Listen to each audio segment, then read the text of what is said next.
We'll bring this city commission meeting to order for Tuesday, December 19th. Thursday, December 19th. Just Tuesday. Yeah, I'm sorry, that's my fault. Roll call, please. Commissioner Edwards. Here. Mayor Hendricks. Here. Commissioner Van Oster. Here. Vice Mayor Faulkner. Here. Commissioner Maples. Here. Thank you. Next up, we have the invocation and the Pledge of Allegiance, and we invite Pastor Jason Swindell to lead the invocation. Excuse me. Good evening, Mayor, Commissioners, and staff. Thank you. Let us pray. Lord, according to your scriptures, in order that we may live peaceful and quiet lives in all godliness and holiness, and that all people will be saved and come to the knowledge of the truth, I pray for our governmental leaders and all of those in authority. Guide them in their decisions and actions that they might fulfill your purposes and give honor and glory to you. Provide righteous, honest, God-fearing leaders and influencers. Cause them to turn to and honor you as their source of their wisdom and power.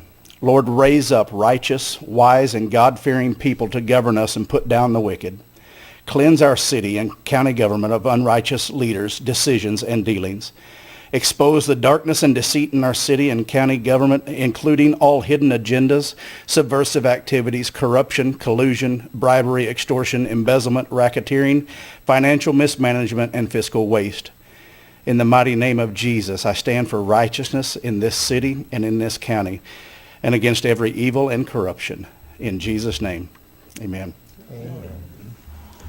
I pledge allegiance to the flag of the United States of America and to the republic for which it stands, one nation, under God, indivisible, with liberty and justice for all. Thank you, Pastor Swindell.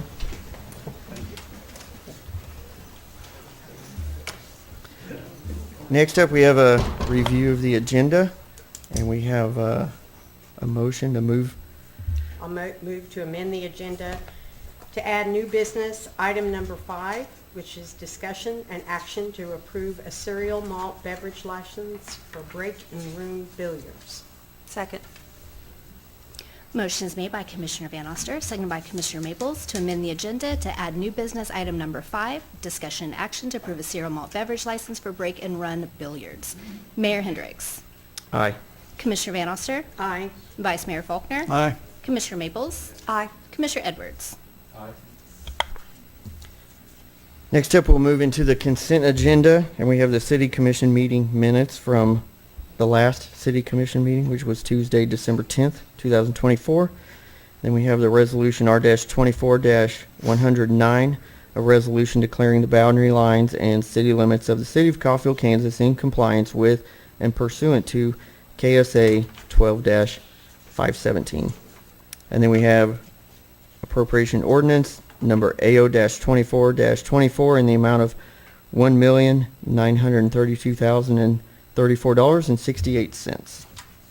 Okay, I have some highlights from the consent agenda. Go ahead. So we have, for this period, a payroll in the amount of $423,890.85. Algier Martin and Associates for professional service, water improvements, $22,140.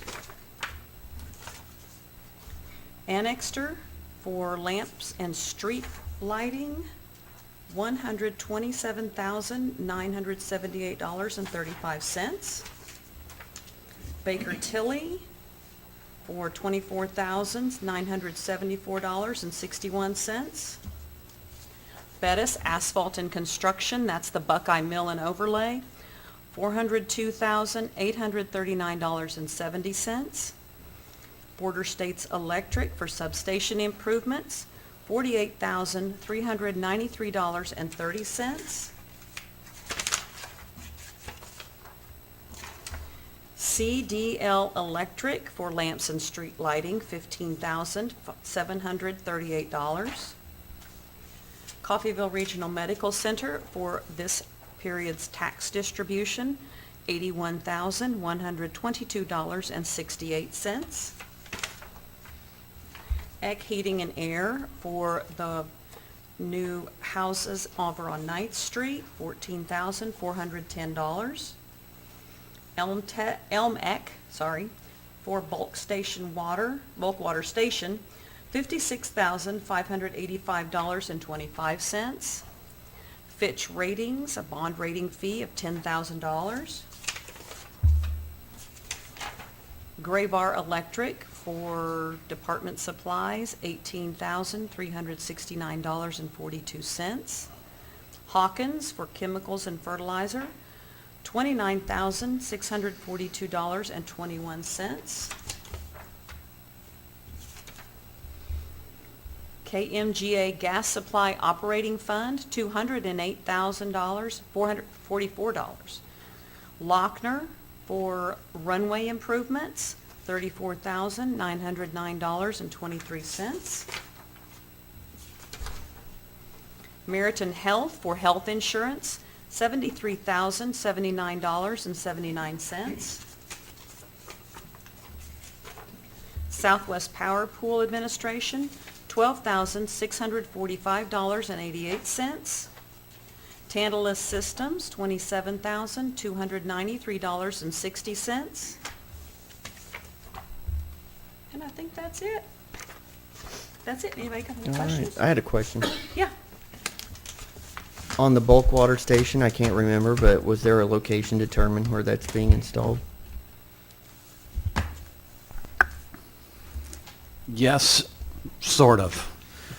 So initially, when we were making arrangements to move Harmon Park, in that process, in that swap, in the new park location, we were going to take a corner of that ground that is kind of already set up for that and use it.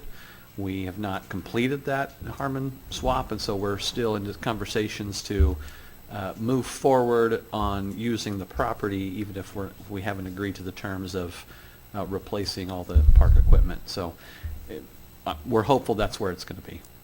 So that's about 8th, and I don't think it's right on Sunflower. I think it might be that next street over. Okay, thanks.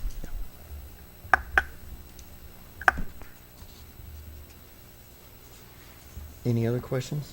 No.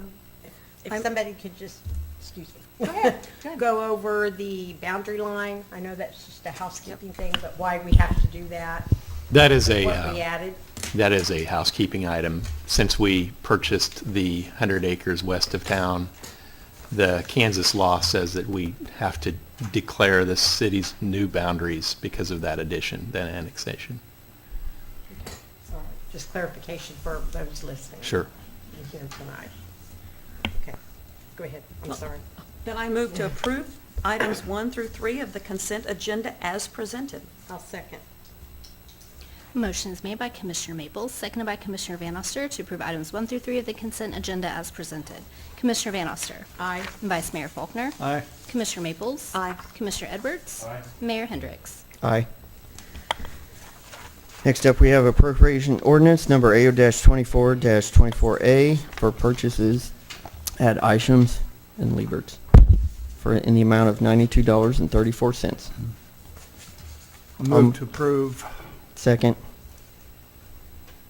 Motion is made by Vice Mayor Faulkner, seconded by Mayor Hendricks to approve item 4 of the consent agenda as presented. Vice Mayor Faulkner. Aye. Commissioner Maples. Aye. Commissioner Edwards. Aye. Mayor Hendricks. Aye. Commissioner Van Oster. Abstain. All right, next up, we have comments from the public.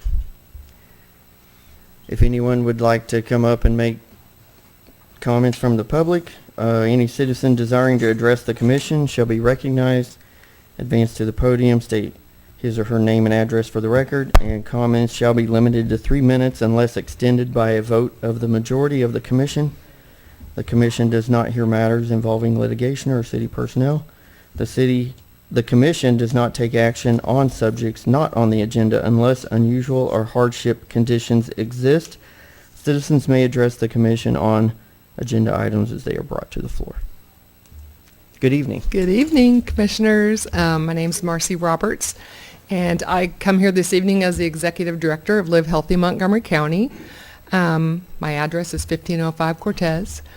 As you know, Love Healthy Montgomery County was a recipient of the opioid settlement funds through the city, so I wanted to give you an update of what we have planned coming up. On January 21st, we plan to have an opioid town hall for the city of Coffeyville. It will be from 6:30 to 8 p.m. at the Best Western, 202 West 11th in the Liberty Center. We will have a featured speaker that night, Officer Sean Campiti. He's a KBI agent who has a personal experience with the loss of a son to fentanyl. So he also brings a personal and professional point of view when he gives these talks.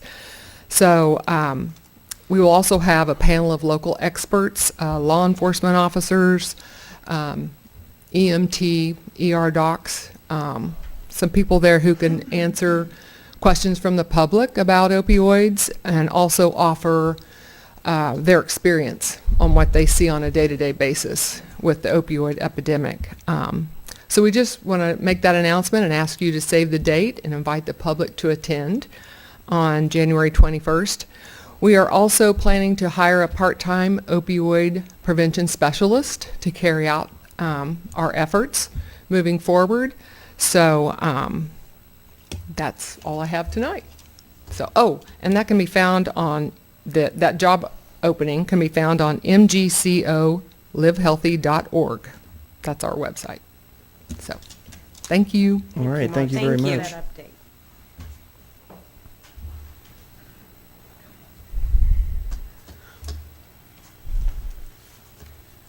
Mayor and Commissioners, my name is Tony Cazzo. I'm the Vice President of the IAFF Local 265 and currently an employee with the city. Excuse me, I'm going to kind of wing it a little bit, but I also do have a statement. But I do want to appreciate the commissioners and the city manager for avoiding a very big complex situation that we did not have to have. We've been through this situation before, and we are very thankful that we did not have to go through this, and especially because of the city manager himself. The open dialogue and conversations that he had with union leaders shows the leadership that he's trying to provide to the city. Showed a lot to us, so thank you. But on the main, let me get back to our official statement, because I'm kind of, like I said, I'm winging it and I'm a little nervous. The unions appreciate Mr. Berderbaker's willingness to open to discussion and feedback during this process. We believe the resolution reflects the value of collaboration and communication in addressing complex issues moving forward. We look forward to working with Mr. Brubaker and city leadership to ensure that we continue providing the highest quality service to the residents of Coffeyville. We extend our gratitude to everyone who supported the city employees during this time. We remain dedicated to our mission of always, and I want to say that, always serving the citizens of Coffeyville. So I want to thank the commission. I want to thank Ben for all his hard work in trying to get this situation under control, because it helped our families and it helped us to settle it down, and now moving forward we have open dialogue, and I think that's what everybody wanted out of this situation. So thank you. Thank you for your comments.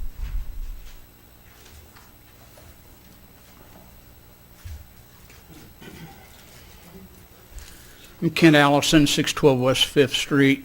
My main purpose for being here tonight is to personally thank Commissioner Edwards and City Manager Brubaker for reaching out and going on the WKOP podcast.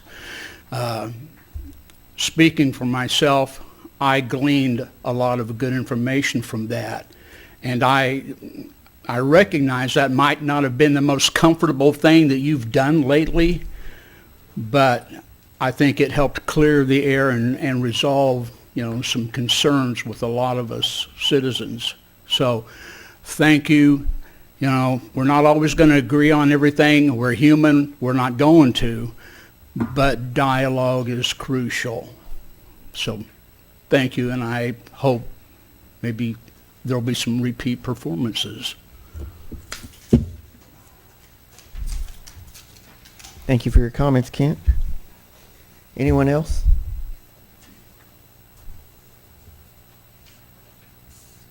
All right, if not, we will move on to new business. We have resolution R-24-110, a resolution to approve submission of a RAISE grant application and commit matching funds for the project. We have Director of Community Development, Amber Dean, to make comments and answer any questions. Hello. Hello. So we are here to talk about streets. I know you guys have been talking about streets for a while. We're submitting our RAISE application for alternative truck routes. It includes a part of Buckeye, Klein, 12th, 14th, Central. I'm missing a street. There's another street I'm missing. The total grant application grant amount is $19 million.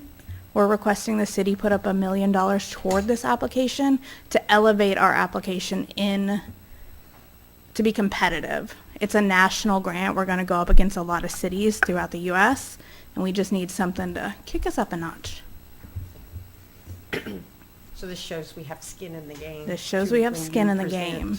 A lot of The skin in the game, too. application, We yeah. don't have to go this amount. This is not an No. engineer requirement, but we're trying to get that We want money the and grant. show that we, Yes. are also participating. Yep. Question, was that the suggested amount, or is that a number we came up with? Who gave you the suggested number of $1 million to maybe have I a better think chance of I getting it? originally asked for $300,000, and Ben said, "Why not $1 million?" I said, "Okay." Yeah. Yeah. And the source of those funds? It comes from Capital Reserves Fund 520. And this is a federal This is a federal grant, yes. Department of Transportation, not the Yes. state. Yeah. Yes. In conjunction with, we have our U.S. Department of Transportation grant that's also out for the other half of those truck routes, $25 million. We're getting letters of support for that as well. So, no, look, we looked at the number, said, what is 1% of that amount? What's a 0.5%? What is going to push us above other applicants? Does it have to be $1 million? No, I think 500,000, I think 300,000 would show that as well. Really, Commissioner, what we're asking is, what do you feel we can commit here to be as competitive as we can as we try to get our roads, back in order? I mean, that sounds like a good number, but if it needs to be higher, even 1.5 million to try to get close to 20 million in a federal grant might be a good idea, and use the street funds. Question, you named off a lot of streets, and I know you have that other grant. This is the streets, but not including 11th Street? It's not including 11th Street. It's kind of the other portion. So our U.S. Department of Transportation grant has gone through and found, I want to be careful saying that, but really key truck routes in the community, a lot around CVR, CRNF. This is the other routes that, we were kind of leaving out of that grant because it was just too much. So this nearly completes, if we were to say get both of these grants, we would nearly have all of those truck routes redone in the city. Okay, but this wouldn't add any new truck routes? No. New, This would okay. Fix the ones we've So- got. Repeat again, the routes, Central, Central, Klein, a portion of Buckeye, okay. 14th, 12th,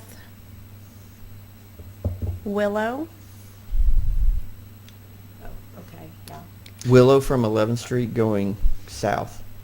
Willow from 12th to 14th. Okay. There's another street that I I'm feel missing. like when we say not new, I want to make sure, question that, because I know we had a lot of conversations. Did we consider there in front of Taylor Crane? Did we put that on there? Because that is not technically a truck route over But that's- that. But Do you that's recall? that's 12. 12. That's That's still 12. 12th Street. Yeah. Yeah. Yeah, that's in front of Crane, Taylor Crane. Did I we put believe. that on there? I believe so. So when you asked, is it current truck routes? Well, technically that section is not a truck route. But it should be. Taylor Crane's there with a lot So of big- 12th Street, you're talking all the way from Buckeye to Walnut? Mhm. Okay, Yep. okay. Okay. Any other questions? I have no further questions? I will move to approve Resolution R-24-110 as presented. Second. Motion is made by Commissioner Van Oster, seconded by Commissioner Edwards to approve Resolution R-24-110 as presented. Commissioner Maples. Aye. Commissioner Edwards. Aye. Mayor Hendricks. Aye. Commissioner Van Oster. Aye. And Vice Mayor Faulkner. Aye. Thank you, Amber. Thank you, Amber. Yes, thanks. Next up, Resolution R-24-111, a resolution to authorize a purchase order to KE Marine Worldwide Diesel for the Wartsila engines, 18K and 24K maintenance interval inspection overhaul. We have Deputy Director of Electric Kevin Mersberg to make comments and answer any questions. Good evening, Mayor, Commissioners. We've been through a lot of this before with some parts and everything that we've ordered. We had 3 bids from companies for the work on overhauling the engines. And KE Marine came in with the low bid of $535,132. We did call, check references. I think Tony reached out to 5 or 6 different references that they all gave good references for them. Like I said, this will cover the 18 and 24,000 hour inspections and overhaul. Right now, we're at approximately 22,000 hours on those. The scope of the work as quoted can be performed by 3 technicians that they'll send, and then our 5 plant staff in approximately 56 consecutive days, providing there are no delays out of our control. Contingency is for any out-of-scope repairs. The contingency, we've got the 535-132 with a contingency of $214,868 for a total with contingency of $750,000. Staff recommends the mayor authorize the issuance of a purchase order to KE Marine Worldwide Diesel Power for the sum of $535,132 and not to exceed the contingency amount of $750,000 without commission approval.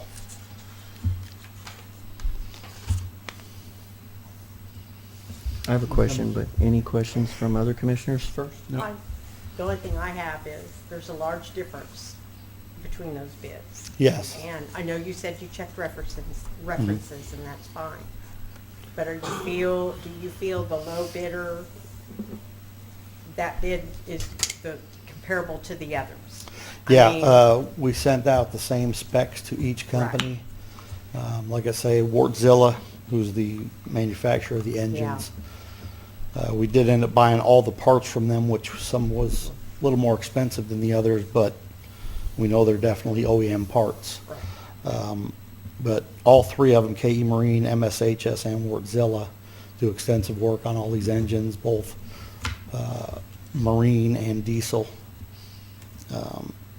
These are not diesel engines, but they are natural gas engines that can run off diesel in another capacity. But I believe they have their own machine shops, so anything that needs to be sent off won't have to be sent to a third party. They'll be able to take care of all that. So I think they're quite capable. Thank you for that. Making sure. That was one of the We don't want questions. anybody to come back later, because that has happened. I noticed one, and she was alluding to that, and one of the bidders was Wartzilla themselves. Yeah. And so my question was, this company, is there anything less they might provide, or would Wart, not saying we're approved, but what would Wartzilla provide any better than this other company? Just that it's their equipment. Okay.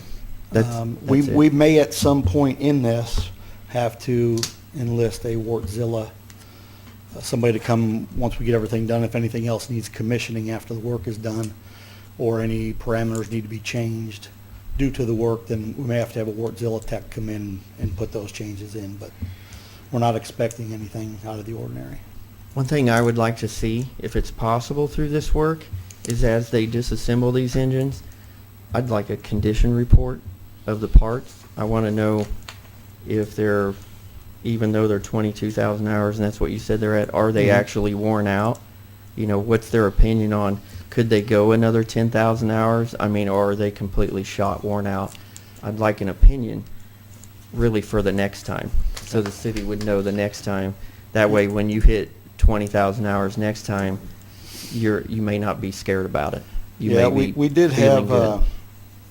18,000 is actually first interval, and we weren't seeing any problems that you would normally see around that time. We did have some gas valves that started to fail, and they are set to last for about 18,000, but we did get 22,000 out of some of them. We're still getting some out of it.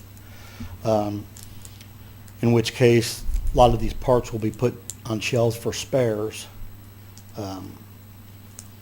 But yeah, our maintenance people that did the work to them, they, looking at everything, some of the stuff we did have Wardzilla techs in, and they said we are getting good use out of the equipment. And that's what I'm wondering, is Yeah. check the condition of the cylinders and the Yes, they'll pistons and do some all other that. equipment.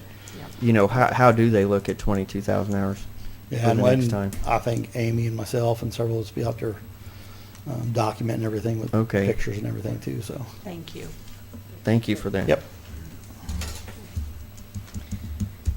If there's no other questions, I will move to approve Resolution R-24-111 as presented. Second? Motion is made by Commissioner Van Oster, seconded by Commissioner Edwards, to approve Resolution R-24-111 as presented. Commissioner Edwards. Aye. Mayor Hendricks. Aye. Commissioner Van Oster. Aye. Vice Mayor Faulkner. Aye. Commissioner Maples. Aye.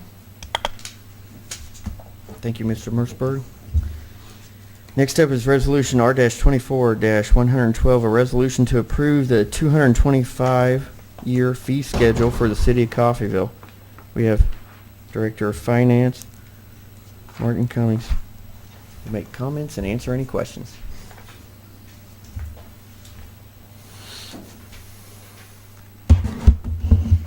Good evening, Commissioners. Merry Christmas. Good evening. Merry Christmas. It's that time of year again where we need to go ahead and update and post our fee schedule for 2025. City of Coffeyville fee schedule includes fees for licenses and permits, cemetery services, utility fees, admissions, golf course, building permits, and miscellaneous other services in the city. When our ordinances were originally codified, the fees were removed from the ordinances and wording included to state fees would be adopted by fee schedule. And last week we did have a work session to review the proposed fee schedule.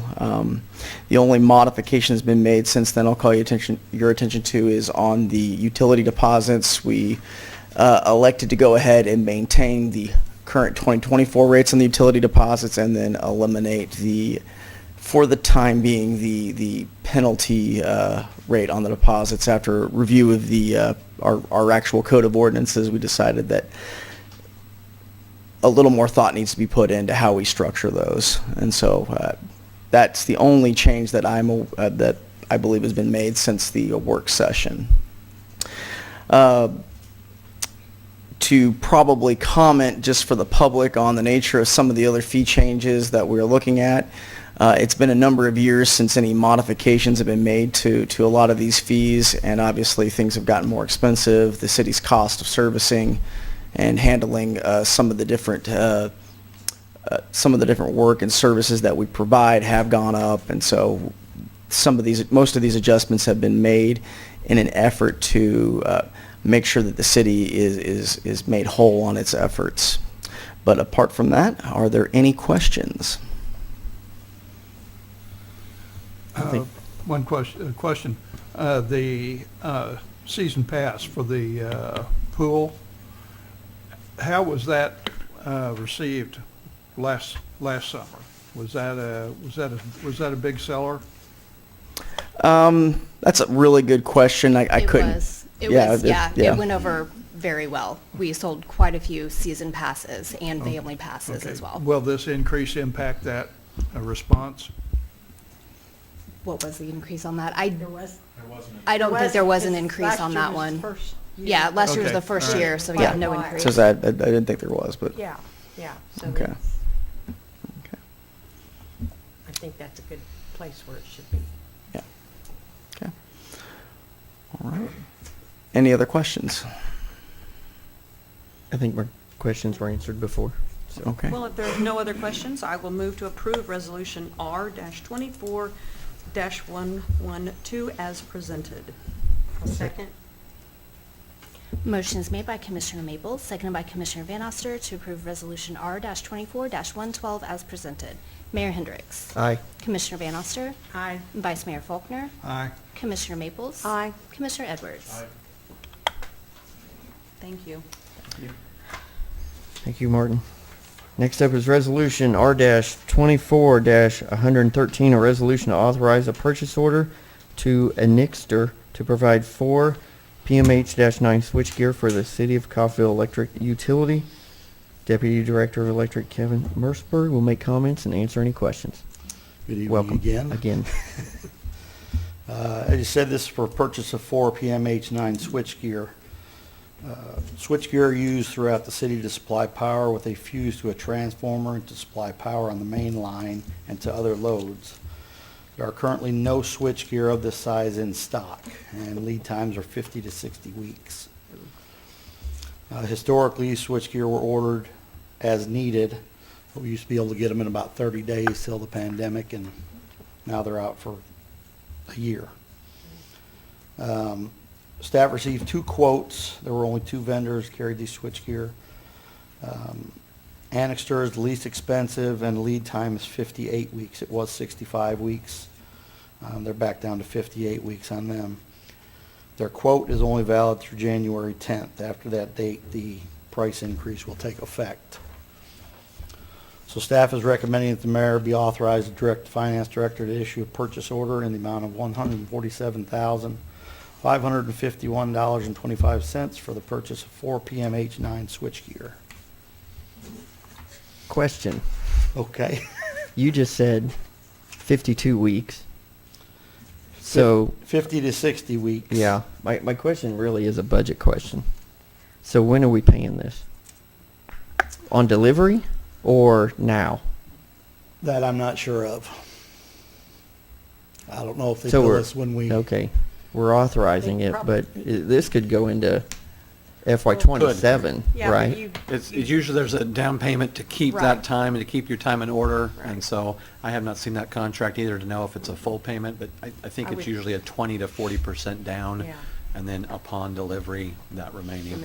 but So it you- would still come out of Yeah. the 2025 budget. yeah, Would it's- it? It's going to be on encumbrance. That's why I was asking if it's Well, paid on. you'd So this is coming out of Fund 810. It's one of our unbudgeted reserve funds that we have. So while we, from a management perspective, will encumber and plan for it, it's just from a budget compliance perspective, it falls under one of our reserves. So that's not something that we have to worry about for any impact on the budget that we just approved for the resolution for this year. So if that answers a little more of your question. Yeah, you talked about down payment, but if 90% of it was going to be paid on delivery, this could roll into even 27. Potentially. So we would have a rolling encumbrance on this until it was Carry paid in over. full. Right. So, Okay. Right. All right, I'll move to approve resolution R-24-113 as presented. I'll second. Motion is made by Mayor Hendricks, seconded by Commissioner Van Oster to approve Resolution R-24-113 as presented. Commissioner Van Oster. Aye. Vice Mayor Faulkner. Aye. Commissioner Maples. Aye. Commissioner Edwards. Mayor Hendricks. Aye. Thank you. Thank you. Next up is the last one with the one added at the beginning of the meeting, and this is a discussion and action to approve 2025 cereal malt beverage license for Break and Run Billiards. City Clerk Melissa Carter will make comments. Mayor and Commissioners, Break and Run Billiards is a new business going into 228 West 9th Street. They have applied for a cereal malt beverage license. The background checks have actually come back, and those are good. They actually just dropped this application off today. And speaking with Chief O'Connor, the owners had called them out there just to kind of review the location to see what they need. They do have some more things to install before an official inspection can be done. But they're wanting to open early January, being that our next meeting is not till January 14th. I'd like to bring this to approve on the contingency of the inspection with the Coffeyville Fire Department. I will move to approve a 2025 cereal malt beverage license for Break and Run Billiards contingent on an inspection from the Coffeyville Fire Department. I'll Second. second. Motion's made by Commissioner Van Oster, seconded by Commissioner Maples to approve a 2025 cereal malt beverage license for Break and Run Billiards contingent on an inspection from the Coffeyville Fire Department. Vice Mayor Faulkner. Aye. Commissioner Maples. Aye. Commissioner Edwards. Aye. Mayor Hendricks. Aye. Commissioner Van Oster. Aye. All right, thanks. Next up is the city manager's report. Evening, Commissioners. Couple updates. The county's Buckeye project south of town, just to give you an update there. I talked to the county today, Brandon. They just had their asphalt mix design approved, which now we're just waiting for the weather. So 48 to 50 degrees a few days in a row is going to help this project get done. We're pretty much down to just asphalt and paint on that project. However, and I think they're just saying this because of the weather, they're expecting a first to second week of January complete. But I think if we get, solid 4 or 5 days in that kind of above 45 degrees, you should see that project being done. However, on the opposite end, if we're below that for several weeks, it's going to be delayed until they can get that asphalt poured. That's the update there from the county. Senator Moran sent out a press release today where he was excited about a water bill that passed. It's already passed the House. It just passed the Senate. It now has to go to the President for signature. In that water bill, the latest one, because the initial one in July did not have this, but in the December one, Coffeyville is in there, and specifically Coffeyville Levee Project. That's all it says. So we reached out to them to say, what does this mean? And I don't know that they really know what it means. What we do know is this is giving the authority and direction to the Corps of Engineers to do a feasibility study on the levee. Again, to say that out loud, we don't know if that means that they're going to show up in January or it's on the list for 5 years to come and do that feasibility study. Senator Moran's office has been working with the Corps of Engineers, with Rick Whitson a lot on this project. This particular feasibility study, what we believe is, excuse me, is it feasible for the Corps of Engineers to take over the levee? Right now it is a local levee, it is not a federal levee. I don't believe that means that that's an automatic, they're going to raise it, they're going to dredge it, or some of these other options. With all of that being said, we had got commissioner approval to spend about $750,000 on an engineer to go figure out what it was going to take and what really the path forward was. We had not signed that contract yet, and so we're kind of in a little bit of a pause. We were supposed to meet with those engineers and a grant that we received to discuss that plan moving forward. So we are pausing that as we wait for Senator Moran's office to get more details. Rick Whitson is working on setting up a meeting so that we can have that conversation and understand what this one line about Coffeyville levee means in this bill. And besides, it has to be signed by the president too, so lots could happen, but it's in there and we're pausing. Tomorrow morning, we have our Shop with a Cop. That's happening right away at 8 a.m. and there's a lot of boys and girls that are part of that, and so it's not only Shop with a Cop. There'll be staff members there from across the city and county and some other resources there. And look forward to that great program. Also the Phila Cruiser program had ended last week, also with great success. So we really appreciate all the employees, especially from the police department, fire department that participated in that. Just a great turnout that we see over and over again for people giving to, Coffeyville, whether it's individuals or organizations. If you've seen some CDL branded trucks driving around town up in lifts, they're stalling traffic in different areas. That is our KCC, is that the KCC grant that we had to replace lights, several hundred lights throughout town. The fairgrounds, the park there is really lit up. So that's just progressively moving forward. We're going to wait till we're probably 75% of the way through that project, and then we'll know if our expectation is, which we'll have more money to do even more lights than we initially thought is true and holds fast. And so we'll start discussing with our department heads where those other lights need to be, if there's going to be extra. Still big if. We're in the middle of that project. January 2025, just around the corner. We've started our first quarter, second quarter budget amendments. We've had those conversations in the past about what's happening, and we've got new department heads in and fast and furious going through those budgets. And so know that we're working on them, and expect in the next several months to sit down and review that, and then we'll right around the corner start talking about the next year's budget as well. So lots of budget conversations coming up this next year. With that, we know we have a lot of road projects approved, and we're moving forward on and starting engineer work. And so the next big conversation that's going to happen in January is equipment, public service, parks, public works in general, on the equipment that's needed. And so I expect the first group of vehicles and equipment that we need will come in front of you. So we'll start just preparing you for those conversations. We've already had a work session discussing the quantity that we need. That first wave is coming in January. The only other thing I have is to say Merry Christmas. Thank you. Okay. Thank you. Next up is comments from commissioners. So we'll start over here on the left. Do you have any? Anything in particular? No. Mansion tours have started. That's right. If you haven't been out to the mansion to see it at Christmas, it's beautiful. This Friday, Saturday,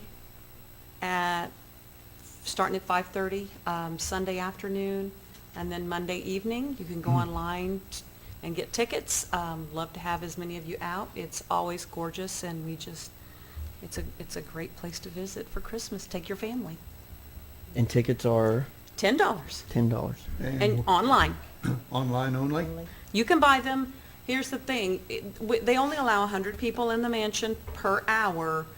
So if it's sold out, you can't get in. If it's not sold out, you can get a ticket at the door and go on in. So it's how much do you want to chance that? Okay. All right, thanks. So Commissioner Faulkner?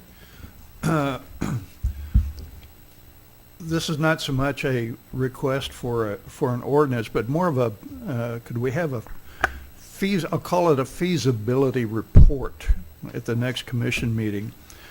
Would it be possible, and I'll frame it this way, for you to work with our city attorney and Chief Bromley to see whether or not it's possible to generate, I'll call it a common sense ordinance that deals with residents of the city who insist on maintaining out-of-state plates on their vehicles, and not to include college students or visitors or turnaround, et cetera, different categories. But just is it even possible? I do understand the county attorney. She says she has absolutely no interest whatsoever in dealing with this at the county level. And so my question is it even feasible to deal with it at the city level, given all the complications? And I'll leave that to you to address. Yeah, we can absolutely sit down and have those discussions. We kind of started that discussion a few meetings ago. Commissioner Edwards also brought that up. Watching the comments after that was brought up on Facebook, It was interesting. Everybody in town has a lot to say about that.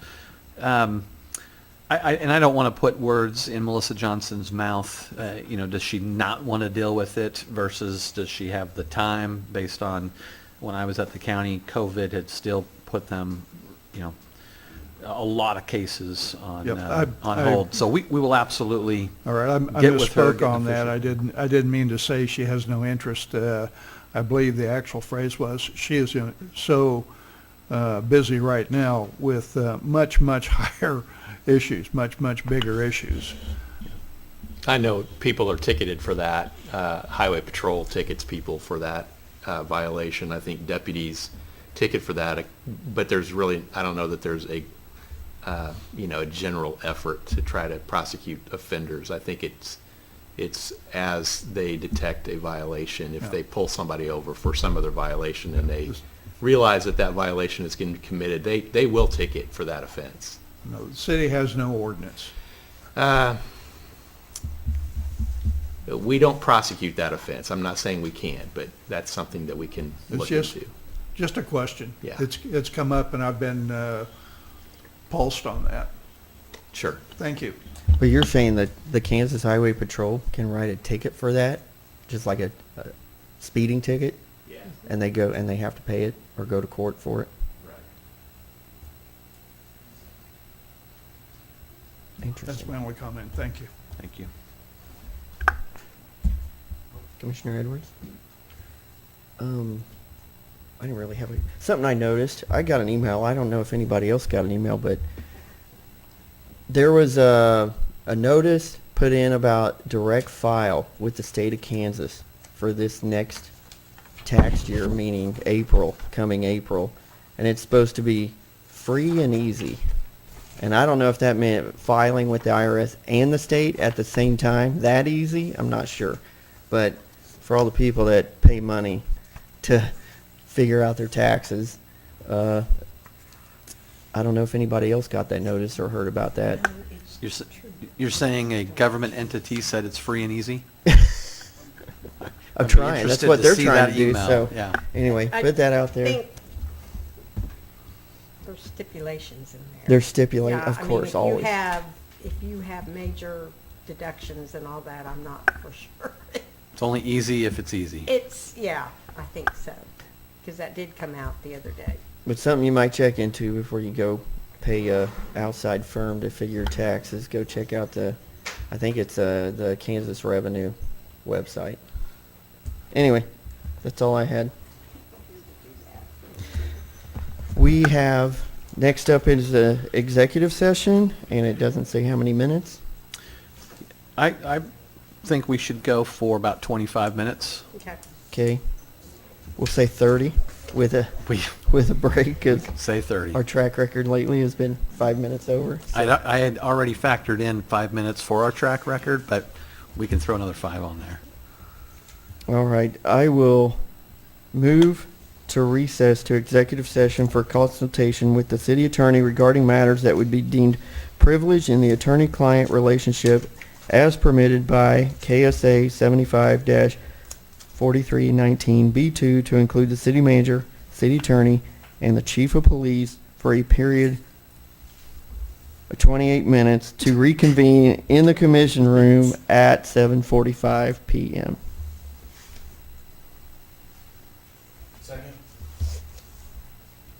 Motion is made by Mayor Hendricks, seconded by Commissioner Edwards to recess to executive session for consultation with the city attorney regarding matters that would be deemed privileged in the attorney-client relationship as permitted by KSA 75-4319B2 to include the city manager, city attorney, and chief of police for a period of 28 minutes to reconvene in the commission room at 7:45 p.m. Commissioner Maples. Aye. Commissioner Edwards. Mayor Hendricks. Aye. Commissioner Van Oster. Aye. And Vice Mayor Faulkner.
right, we'll reconvene from executive session and no action taken.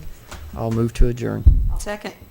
Go ahead. Either one of us. Motion is made by Mayor Hendricks, seconded by Commissioner Maples to adjourn. Can I see a show of hands? Thank you. Thank you.